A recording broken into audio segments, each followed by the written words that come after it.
আজ আমি না আজকে কোনো মেকআপের ভিডিও নিয়ে আসিনি। আজকে অন্যরকম একটা ভিডিও নিয়ে এসেছি।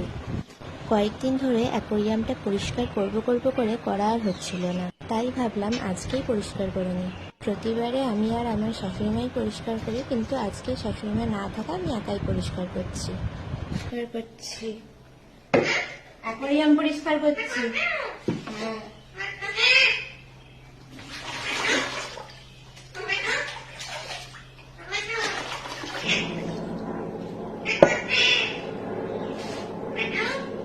তোমরা শুনতেই পাচ্ছ আমাদের মিঠুর কথা। ও বলছে কি করছিস, তাই আমি বললাম যে অ্যাকোয়ারিয়াম পরিষ্কার করছি। তো তোমরা দেখতেই পাচ্ছ আমি সব জল তুলে নিয়ে ভালো করে ঘষে ঘষে পরিষ্কার করে দিলাম। দেন আমি পাথরগুলো বাইরে বের করে নিলাম, ধুয়ে নিলাম ভালো করে। দেন আমি জল আবার ফিল করে দিচ্ছি। তারপর পাথরগুলোকে আমি ভালো করে সাজিয়ে দিলাম। তারপর মাছগুলোকে একটা একটা করে আমি ছেড়ে দিলাম। দেন জলের ওষুধটা দিয়ে দিলাম। ব্যাস কমপ্লিট আজকে আমার অ্যাকোয়ারিয়াম ক্লিন করা। তোমরা দেখতেই পাচ্ছ পুরো পরিষ্কার হয়ে গেছে।